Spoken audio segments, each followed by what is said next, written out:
உங்க மொபைல்ல pattern password போட்டு அத வந்து ஃபர்காட் பண்ணிட்டீங்க, மறந்துட்டீங்க அப்படின்னா, அத எப்படி அன்லாக் பண்றது? எப்படி வந்து லாக் ஓப்பன் பண்றது? அப்படிங்கிறத பத்தி இந்த வீடியோல ஃபுல் ஃப்ளெட்ஜா பார்க்கலாம். ஒரு சீக்ரெட்டான கோடும் இதுக்கு இருக்கு.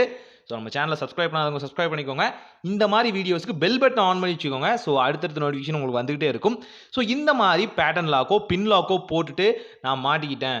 இப்போ இத வந்து ரிவீல் பண்றதுக்கு எனக்கு வேற வழியே இல்லையான்னு கேட்டீங்கன்னா, இருக்கு. சில சீக்ரெட்டான கோட்ஸ் இருக்கு. அந்த கோட்ஸ என்டர் பண்ணி பார்த்தீங்கன்னா, நீங்க ஈஸியா வந்து அன்ரிவீல் பண்ணிக்க முடியும். அன்லாக் பண்ணிக்க முடியும். அது என்னன்னா, இப்ப இன் கேஸ் ஆஃப் ஏதாவது பாஸ்வேர்ட் போட்டு அத மறந்துட்டீங்க அப்படின்னா, எமர்ஜென்சி கால் அப்படிங்கிற ஆப்ஷன் இருக்கும் இல்லையா? அங்க இந்த நம்பர என்டர் பண்ற மாரி இருக்கும்.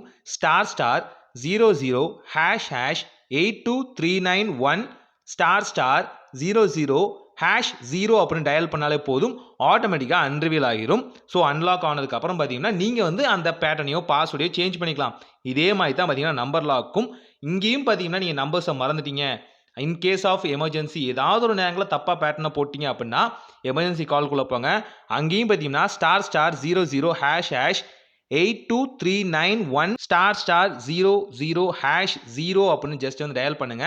ஸோ இது மூலியமா ஆட்டோமேட்டிக்கா உங்க மொபைல் வந்து அன்ரிவீல் ஆயிரும், ஓப்பன் ஆயிரும். ஸோ இதுக்கு நீங்க பண்ண வேண்டியது எல்லாமே இந்த சீக்ரெட் கோட ஞாபகம் வச்சுக்கிறது தான் அப்படின்னு யாராவது சொன்னாங்கன்னா, தயவு செஞ்சு நம்பாதீங்க. இது ஏன்னு பார்த்தீங்க அப்படின்னா, இந்த மாரி ஒரு எமர்ஜென்சி கால் ஆப்ஷன் பார்த்தீங்கன்னா இருக்கிறது கால் பண்றதுக்கு தானே தவிர, அன்ரிவீல் பண்றதுக்கு இல்ல. இந்த மாரி சீக்ரெட் கோட் எதையும் போட்டுமே பார்த்தீங்கன்னா, உங்க மொபைல வந்து அன்லாக் பண்ண முடியாது. அன்டில் அண்ட் அன்லெஸ் பார்த்தீங்கன்னா, இந்த விஷயத்த நீங்க பண்ணணும். இப்போ உங்க மொபைல பார்த்தீங்கன்னா, நீங்க ஸ்விட்ச் ஆஃப் பண்ற மாரி இருக்கும். பவர் பட்டன், வால்யூம் பட்டன் 2யும் வந்து லாங் பிரஸ் பண்ணிட்டு, அதே நேரங்கள்ல சார்ஜர் பின்னையும் பார்த்தீங்கன்னா, நீங்க இன்செர்ட் பண்ற மாரி இருக்கும். இப்போ ஃபேக்டரி ரீசெட் மோடுக்கு போகும். இன்ஸ்டெட் ஆஃப் பார்த்தீங்கன்னா, ரீசெட் ஆப்ஷன் இருக்கு இல்லையா? அதே தான். இதே மாரி ஆப்ஷன் போட்டா போகும். ஃபேக்டரி ரீசெட் பண்ண சொல்லுவாங்க. அப்படி ரீசெட் பண்ணா மட்டும் தான் பார்த்தீங்கன்னா, உங்க மொபைல் வந்து அன்ரிவீல் ஆகும், ஓப்பன் ஆகும், அன்லாக் ஆகும். இதுலயும் பார்த்தீங்க அப்படின்னா, அங்க அன்லாக் ஆனதுக்கு அப்புறம் கூட நீங்க வந்து பாஸ்வேர்ட் வந்து என்டர் பண்ற மாரி இருக்கும். இன்ஸ்டெட் சில மொபைல்ஸ்ல பார்த்தீங்கன்னா, விவோ மாரி மொபைல்லாம் கடுமையான பாஸ்வேர்ட் வச்சிருப்பாங்க. அதனால பார்த்தீங்கன்னா, அங்க ஓப்பன் பண்றது கஷ்டம். அப்பயும் பார்த்தீங்க அப்படின்னா, உள்ள இருக்க டேட்டா எதுவுமே பார்த்தீங்கன்னா கிடைக்காது. அது எல்லாமே ஃப்ரெஷ்ஷா ஒரு நியூ மொபைல் வாங்குனா எப்படி இருக்குமோ, அதே மாரி தான் இருக்கும். மறந்துட்டீங்க அப்படின்னா ரொம்பவே கஷ்டம் தான் சொல்ல முடியும். இன்ஸ்டெட் ஆஃப் பார்த்தீங்கன்னா, அதுக்கு நீங்க 3, 4 லாக் வச்சுக்கும்போது, உங்களுக்கு இன்னும் பார்த்தீங்கன்னா, அன்ரிவீல் பண்ண யூஸ்ஃபுல்லா இருக்கும்.